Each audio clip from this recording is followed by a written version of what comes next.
What's going on, YouTube? This is the Russell Cage Experience, and this is Backlash 2009 review slash recap for April 26, 2009. Um, I will say it was an average Backlash. Not uh, I'm not overly excited about some of the matches I've seen, but I'm also not completely disappointed in some of the matches I've seen. So we're going to kick this thing off.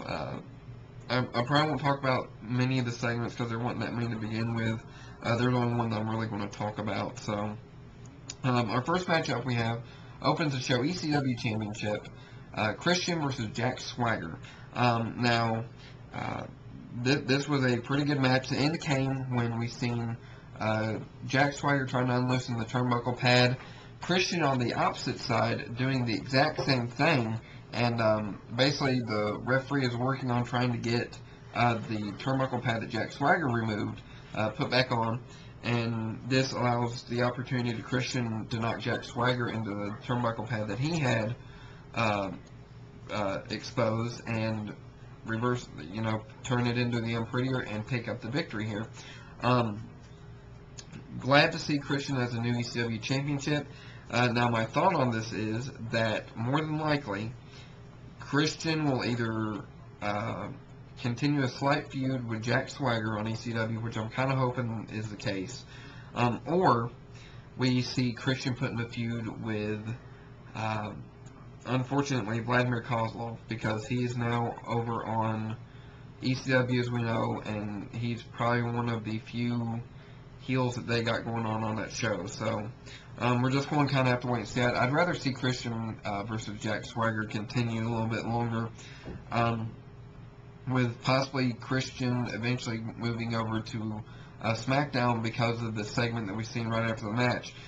Christian's walking backstage, runs into Edge, and they have words with each other, and looks like they might be teasing a little bit of a Christian versus Edge feud for later on down the road, which I think would be good, regardless of regardless of the fact. So, next match is Chris Jericho versus Ricky Steamboat. Now, I will say I was expecting more out of this match, but I wasn't completely disappointed with it. Ricky Steamboat still moving and grooving, like he was one of the young guys. Still a pretty good, a pretty good match with all the wrestling that actually took place.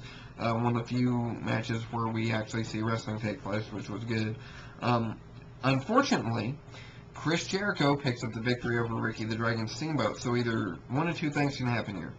Either Steamboat will want a rematch with Chris Jericho, or this feud will end with Ricky the Dragon Steamboat losing, which, I'm not too fond of that idea, but at least I got to see Ricky the Dragon Steamboat wrestle quite a bit, so I was happy to see him wrestle at least one more match with there. So our next match, nothing really to talk about. I lost the feed during this match, so I can't really comment much on it. I'm not really going to say much on it. But Kane does pick up the victory over CM Punk, so that's that. Next matchup we have is the I Quit match, Matt Hardy versus Jeff Hardy. Now the thing with this match is, I didn't care too much for the ending of the match. It ended kind of weird. But Jeff Hardy picks up the victory over Matt. He had Matt tied to a table and was going to jump off the ladder and it scared the poop out of Matt and had Matt say, "I quit." Not the best way to end an I Quit match, personally. But, anyway, after the match was over, Jeff Hardy still leg dropped Matt through the table, so that was a cool part of it about it. But anyway, our next matchup is the six-man WWE title match, Legacy versus Triple H, Batista, and Shane McMahon. So what we have here is the ending comes. Batista is going to hit Cody Rhodes, I believe it was Cody Rhodes, with a steel chair. Triple H sees this, grabs the chair from Batista, kind of arguing with him. He turns around, gets RKO'd, pinned, but kicks out at a 2 count right before the referee's hand comes down for 3. But then he gets punted in the head, which led to Randy Orton as the new WWE champion. So glad to see Orton as a champion. Top heel on the brand. We will see probably now, because they took Triple H off on a stretcher, we'll probably see a Randy Orton versus Batista feud maybe. I'm not quite sure. We also seen Ted DiBiase during the match kind of mimicking Randy Orton a little bit, so we might be getting ready to see a Ted DiBiase face turn. I don't know. It'd be nice. I will say that. To see maybe Ted DiBiase turn face and go after Randy Orton for the title. It'll be a good push for him. Even if he doesn't win, it'd be a good opportunity to kind of push him as one of the main event players on Raw there. So it was an okay match at most. So that being that, and our last match of the night, the last man standing match for the World Heavyweight title, John Cena versus Edge. Now, I didn't think CM Punk was going to cash in the Money in the Bank. He didn't cash in the Money in the Bank after the match. But we do have Edge bringing the title home to SmackDown, picking up the victory thanks to help from Big Show. Is what happened here. Big Show comes out, choke slams John Cena, or choke tosses him, or something into the light. Basically, and John Cena cannot answer the 10 count. The problem I have with this is at the end, John Cena also being taken off on a stretcher. So it's really, I don't want to say disheartening, but it's kind of, it's a lot of stretchers. It's a lot of stretchers in the match. It's yes, thank you, Josh. He read my mind. It was too many stretchers in one night. If they put like maybe Jeff Hardy versus Matt Hardy in another stretcher match, then that would have been overkill. That's all I'm saying. But this honestly, even though I'm not a big John Cena fan, this was match of the night for the World Heavyweight title match. Last man standing. It was match of the night.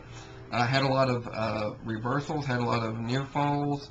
Well, with the counting, the reached the 10 count. It was edge of your seat excitement. No pun intended there. But this main match tonight, for me at least, I don't know about you all out there, but anyway, that's my review / recap. I'm not really sure who Edge could feud with on SmackDown. Maybe John Morrison, even though that might be kind of weird right now, but I mean, it's a possibility, it's a candidate. Or Undertaker, possibly, or maybe even Edge versus Chris Jericho in a World Heavyweight title feud. So those are some possibilities that they got there. And I mean, Backlash was what it was, is an average pay-per-view, not too exciting, but as I said, the last man standing match made match of the night. So I'm going to have to see what happens on Raw tomorrow night with the fallout from the entire Randy Orton new World Heavyweight or WWE champion, and probably going to have to wait till SmackDown to see the fallout from the Edge winning the WWE World Heavyweight title. So post your thoughts in the comments below. Let me know what you thought of Backlash. And as always, if you like what you're watching, go ahead and subscribe to the channel, and friend me if you even wanted to. That'd be cool. And hope you all have had a great weekend, and I will hopefully see you tomorrow night for my WWE Raw review / recap. So, guys, take it easy and have a great night.